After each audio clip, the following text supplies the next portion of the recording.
Hello Mark, I'm Keisha, and my student number is 49. I'm a sophomore. Today I'm going to read the speech, Why I Believe the Mistreatment of Women is the Number One Human Rights Abuse, by Jimmy Carter. And here I'm going to start the speech. As a matter of fact, I was trying to think about my career since I left the White House. And the best example I have is a cartoon in the New Yorker a couple of years ago. This little boy is looking up at his father, and he says, "Daddy, when I grow up, I want to be a former president." Laughter. Well, I have had a great blessing as a former president, because I have had an access that very few other people in the world have ever had to get to know so many people around this whole universe. Not only am I familiar with the 50 states in the United States, but also my wife and I have visited more than 145 countries in the world. And the Carter Center has had full-time programs in 80 nations on Earth. And a lot of times, when we go into a country, we not only meet the king or the president, but we also meet the villagers who live in the most remote areas of Africa. So our overall commitment at the Carter Center is to promote human rights, and knowing the world as I do, I can tell you without any equivocation that the number one abuse of human rights on earth is, strangely, not addressed quite often, is the abuse of women and girls. Applause. There are a couple of reasons for this that I will mention to begin with. First of all is the misinterpretation of religious scriptures. Holy scriptures in the Bible, Old Testament, New Testament, Quran, and so forth. And these have been misinterpreted by men who are now in the ascendant position in the synagogues and the churches and in the mosques. And they interpret these rules to make sure that women are ordinarily relegated to a secondary position compared to men in the eyes of God. This is a very serious problem. It's ordinarily not addressed. A number of years ago, in the year 2000, I had been a Baptist, a Southern Baptist for 70 years. I tell you, I still teach Sunday school every Sunday. I'll be teaching this Sunday as well. But the Southern Baptist Convention in the year 2000 decided that women should play a secondary position, a subservient position to men. So they issued an edict, in effect, that prevent women from being priests, pastors, deacons in the church, or chaplains in the military. And if a woman teaches a classroom in the Southern Baptist Seminary, they cannot teach if a boy is in the room, because you can find verses in the Bible. There's over 30,000 verses in the Bible that say that a woman shouldn't teach a man, and so forth. But the basic thing is the scriptures are misinterpreted to keep men in an ascendant position. That is an all-pervasive problem, because men can exert that power, and if an abusive husband or an employer, for instance, want to cheat women, they can say that if women are not equal in the eyes of God, why should I treat them as equals myself? Why should I pay them equal pay for doing the same kind of work? The other very serious blight that causes this problem is the excessive resort to violence, and that is increasing tremendously around the world. In the United States of America, for instance, we have had an enormous increase in abuse of poor people, mostly black people and minorities, by putting them in prison. When I was in office as governor of Georgia, 1 out of every 1,000 Americans were in prison. Nowadays, 7.3 people per 1,000 are in prison. That's a 7-fold increase. And since I left the White House, there's been an 800% increase in the number of women who are black who are in prison. We also have one of the only countries on earth that still has the death penalty, that is developed country. And we rank right alongside the countries that are most abusive in all elements of human rights in encouraging the death penalty. We are in California now, and I figured out the other day that California has spent $4 billion in convicting 13 people for the death penalty. If you add that up, that's $307 million it costs California to send a person to be executed. Nebraska this week just passed a law abolishing the death penalty because it costs so much applause. So the resort to violence and abuse of poor people and helpless people is another cause of the increase in abuse of women.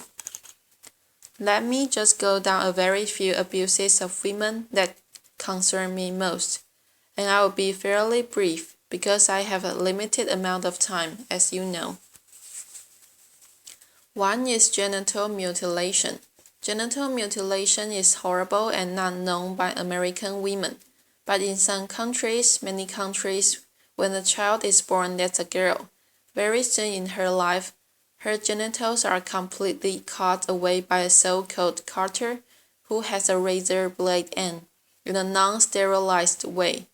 They remove the exterior parts of a woman's genitalia, and sometimes in more extreme cases, but not very rare cases, they sew the orifice up so the girl can just urinate or menstruate.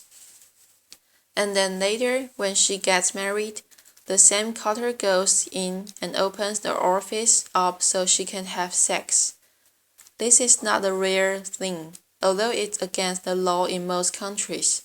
In Egypt, for instance, 91% of all the females that live in Egypt today have been sexually mutilated in that way. In some countries, it's more than 98% of the women are cut that way before they reach maturity. This is a horrible affliction on all women that live in those countries. Another very serious thing is honor killings, where a family with misinterpretation again of a holy scripture. There's nothing in the Quran that mandates this. Will execute a girl in their family if she is raped or if she marries a man that her father doesn't approve, or sometimes even if she wears inappropriate clothing, and this is done by members of her own family. So the family becomes murderers when a girl brings so-called disgrace to the family. An analysis was done in Egypt not so long ago by the United Nations, and it showed that 75% of these murderers of a girl are perpetrated by the father, the uncle or the brother, but 25% of the murders are conducted by women. Another problem that we have in the world that relates to women particularly is slavery, or human trafficking, it's called nowadays. There were about 12.5 million people sold from Africa into slavery in the New World back in the 19th century and the 18th century. There are 30 million people now living in slavery. The United States Department of State now has a mandate from Congress to give a report every year, and the State Department report that 800,000 people are sold across international borders every year into slavery, and that 80% of those sold are women into sexual slavery. In the United States right this moment, 60,000 people are living in human bondage or slavery. Atlanta, Georgia, where the Carter Center is located and where I teach at Emory University, they have between 200 and 300 women, people sold into slavery every month.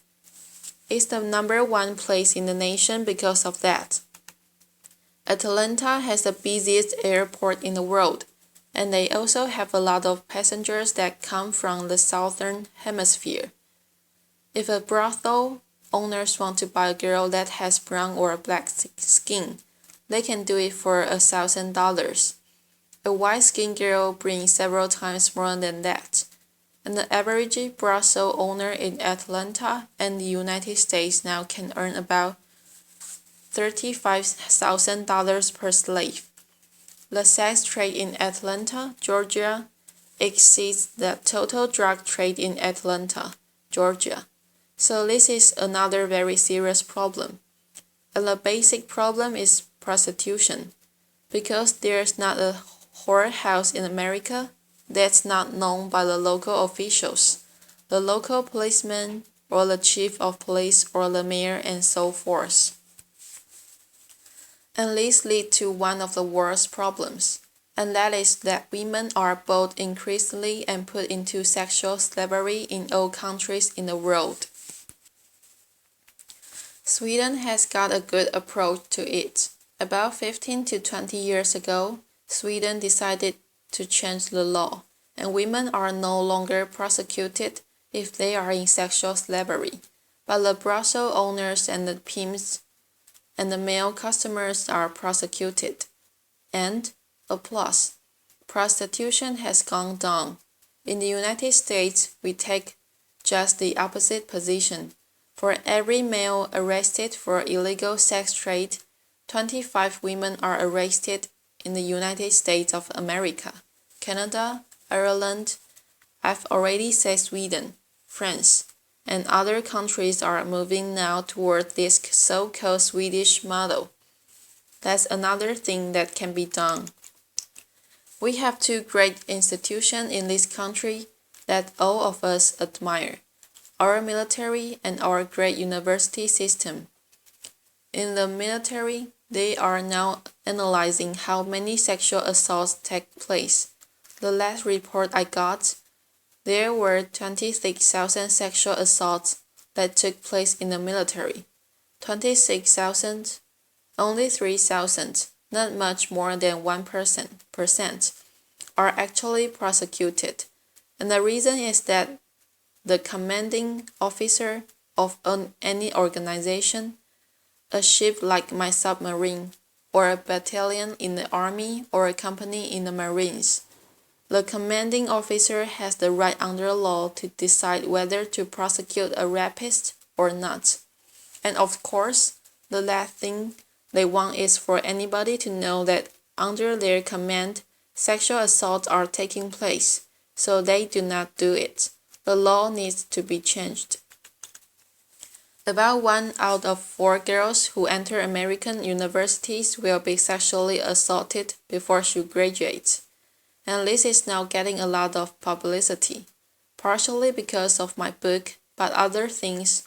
And so 89 universities in America are now condemned by the Department of Education under Title IX because the officials of the universities are not taking care of the women to protect them from sexual assault. The Department of Justice says that more than half of the rapes on a college campus take place by serial rapists. Because outside of the university system, if they rape somebody, they will be prosecuted. But when they get on a university campus, they can rape with impunity. They are not prosecuted. Those are the kinds of things that go on in our society. Another thing that's very serious about the abuse of women and girls is the lack of equal pay for equal work. As you know, applause. And this is sometimes misinterpreted. But for full-time employment, a woman in the United States now gets 23% less than a man. When I became president, the difference was 39%.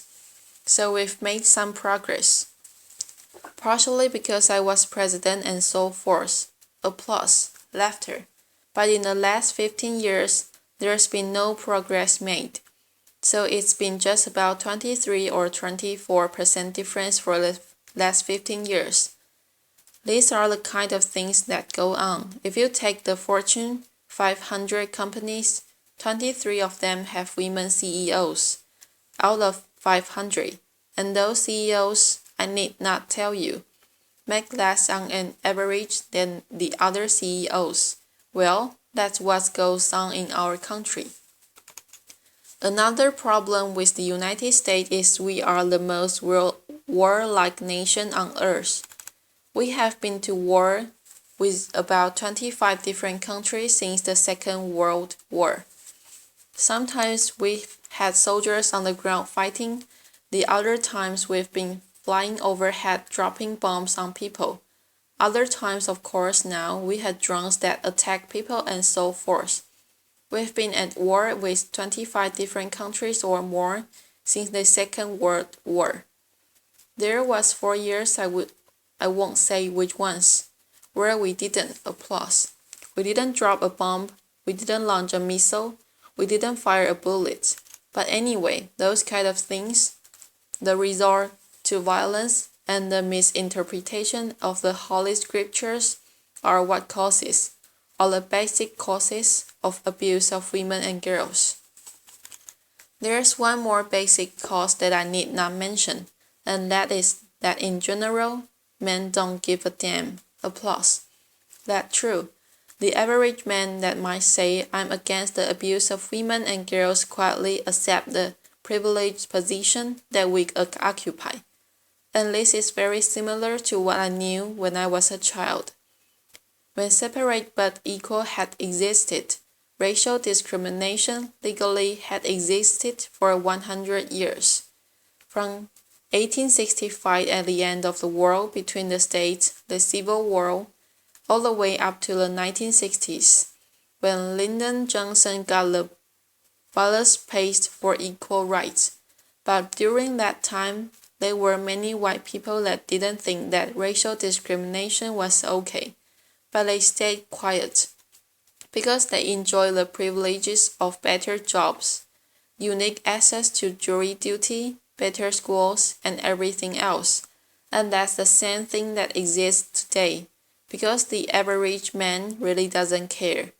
Even though they say I'm against discrimination against girls and women, they enjoy a privileged position, and it's very difficult to get the majority of men who control the university system, the majority of men that control the military system, the majority of men that control the governments of the world, and the majority of men that control the great religions. So what is the basic thing that we need to do today? I would say the best thing that we could do today is for the women in the powerful nations like this one, and where you come from, Europe and so forth, who have influence and who have freedom to speak and to act, need to take the responsibility on yourselves to be more forceful in demanding an end to racial discrimination against girls and women all over the world. The average woman in Egypt doesn't have much to say about their daughters getting genitally mutilated and so forth. I didn't even go down to detail about that, but I hope that out of this conference, that every woman here will get your husband to realize that these abuses on the college campuses, in the military and so forth, and in the future job market, need to protect your daughters and your granddaughters. I have 12 grandchildren, 4 children, and 10 great-grandchildren, and I think often about them and about the plight they will face in America, not only if they live in Egypt or a foreign country, in having equal rights, and I hope that all of you will join me in being a champion for women and girls around the world and protect their human rights. Thank you very much. Applause. This is the end of the speech. Goodbye, Mark.